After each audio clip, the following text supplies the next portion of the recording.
नमस्कार, मैं राजेंद्र बैरागी। आज हम क्लास 9th में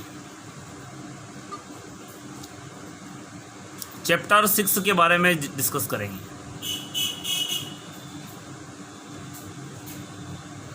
आज हम क्लास 9th में चैप्टर 6 के बारे में हम डिस्कस करेंगे।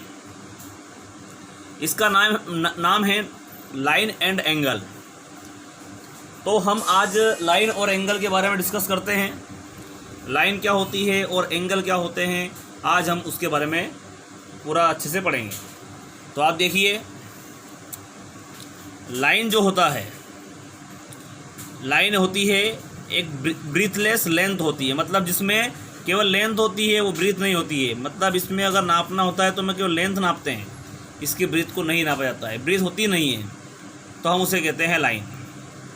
अब लाइन में क्या है, लाइन भी यहाँ पर लाइन से बनता है लाइन सेगमेंट। तो यहाँ पे अगर बात की जाए कि ना तो इसमें स्टार्टिंग पॉइंट होता है, ना ही इसमें एंडिंग पॉइंट होता है, तो हम उसे कहते हैं लाइन। लेकिन अब इसमें अगर बात आती है लाइन सेगमेंट की, तो लाइन सेगमेंट होता है, the line segment is the part of line.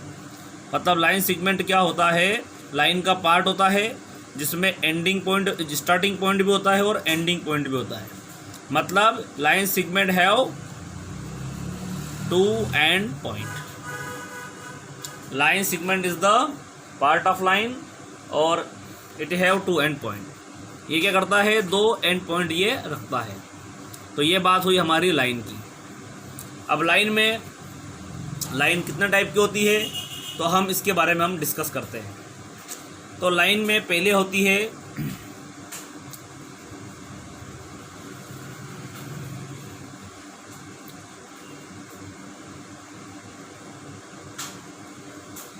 Intersecting line.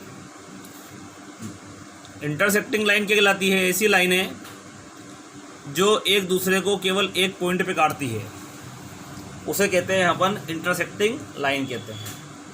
कि ऐसी 2 लाइनें जो एक दूसरे को केवल एक पॉइंट पे काटती है, उसे हम कहते हैं इंटरसेक्टिंग लाइन हम कहते हैं। अब बात आती है हमारी पैरेलल लाइन। तो इन ऐसी 2 लाइनें जिनको कितना भी आगे या पीछे बढ़ाया जाए, एक दूसरे को कभी भी प्रतिच्छेद नहीं करती है, कभी भी नहीं काटती है, उसे हम कहते हैं पैरेलल लाइन कहती है। ऐसे 2 लाइन जिनको कितना भी आगे या पीछे बढ़ाएंगे, कितना भी एक्सपांड करेंगे हम, तो ये कभी भी नहीं मिलती है ना। तो इसे कहते हैं अपन पैरेलल लाइन कहते हैं। यहाँ हम कह सकते हैं कि ऐसी 2 लाइनें जिसका हर पॉइंट पर क्या होता है, सेम डिस्टेंस बनी रहती है। मतलब अगर यहाँ पे मान लो ये 5 सेंटीमीटर है, तो यहाँ भी 5 होगा, यहाँ भी क्या 5 होगा, यहाँ भी क्या होगा 5 होगा, और इसको और आगे बढ़ाएंगे तो यहाँ भी क्या होगा 5 होगा। मतलब इनकी हर पॉइंट पर क्या होगी, इनकी जो डिस्टेंस होती है वो बिल्कुल सेम होती है ना। तो उसे कहते हैं हम पैरेलल लाइन। तीसरे हम लाइन की बात करते हैं कोइंसिडेंट लाइन। कोइंसिडेंट लाइन ये क्या होती है, संपाती रेखाएं। मतलब ऐसी 2 रेखाएं जो एक दूसरे को हर बिंदु पर मिलती है। मतलब ये रेखा खींची अपन ने और इसमें हर पॉइंट पे रेखा आ गई, तो हम उसे कहते क्या हैं, कोइंसिडेंट लाइन हम इसे कहते हैं। तो ये बात हुई अपनी लाइन के बारे में। तो लाइनें क्या होती है, हमने लाइनों के प्रकार पढ़े। अब आती है बात, लाइनों से बनता है एंगल। तो हम पढ़ेंगे अब एंगल के बारे में। एंगल में हम बात करते हैं कि जब 2 लाइनें मिलती है, जब 2 लाइनें कहीं भी मिलेगी, तो जो उनके बीच में झुकाव रहेगा, जो मिलेगी तो उनमें जो झुकाव रहेगा, तो उस झुकाव को हम कहते क्या हैं, हम एंगल कहते हैं।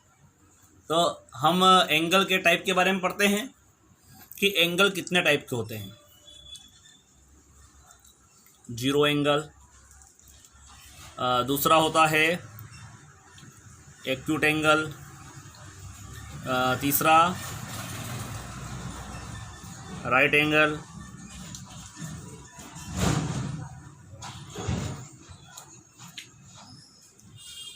फोर्थ होता है ऑब्ट्यूस एंगल, जो फिफ्थ है उसे कहते हैं स्ट्रेट एंगल। सिक्स्थ है उसे कहते हैं रिफ्लेक्स एंगल है। और जो सेवंथ है उसे कहते हैं वूल एंगल, है ना। तो ये कुछ टाइप्स हैं, द टाइप्स ऑफ एंगल। तो हम इनके बारे में डिस्कस करते हैं। सबसे पहले आता है जीरो एंगल। जीरो एंगल मतलब क्या होता है? ऐसा एंगल जिसकी मेज़र क्या होती है, 0 डिग्री होती है, हम उसे कहते हैं जीरो एंगल कहते हैं। अब आती है बात एक्यूट एंगल की। तो ऐसा एंगल जो 0 से तो बड़ा होता है पर 90 डिग्री से क्या होता है, छोटा होता है। तो इनके बीच की जो मेज़र होती है, जो जिस एंगल की होगी, हम उस एंगल को एक्यूट एंगल हम कहेंगे। अब थर्ड टाइप है राइट एंगल ट्रायंगल। तो ऐसा एंगल जिसकी जो मेज़र होती है वो 90 डिग्री की होती है, तो हम उसे कहते हैं राइट एंगल। अब बात आती है ऑब्ट्यूस एंगल की। तो ऑब्ट्यूस एंगल क्या होगा? ऐसा एंगल जो 90 डिग्री से बड़ा होता है उसे हम कहते हैं 90 डिग्री से बड़ा होता है और 180 से क्या होता है, छोटा होता है, तो हम उसे कहते हैं ऑब्ट्यूस एंगल। अब आती है स्ट्रेट एंगल की। थोड़ी स्पेलिंग देख लेना आप। स्ट्रेट एंगल जो होगा वो क्या होगा, 180 डिग्री का जो एंगल होता है वो होता है स्ट्रेट एंगल होता है। अगला आता है रिफ्लेक्स एंगल। ऐसा एंगल जो 180 से डिग्री से बड़ा होता है और 360 डिग्री से छोटा होता है, तो इनकी बीच वाली जो मेज़र होती है वो जिस भी एंगल की होती है हम उसे कहते हैं रिफ्लेक्स एंगल, हम उसे कहते हैं। ठीक है। उसके बाद आता है अब वूल एंगल। तो वूल एंगल क्या होगा? तो ऐसा एंगल जिसकी मेज़रमेंट कितने डिग्री की होती है, 360 डिग्री की होती है, उसे हम कहते क्या हैं, वूल एंगल हम कहते हैं।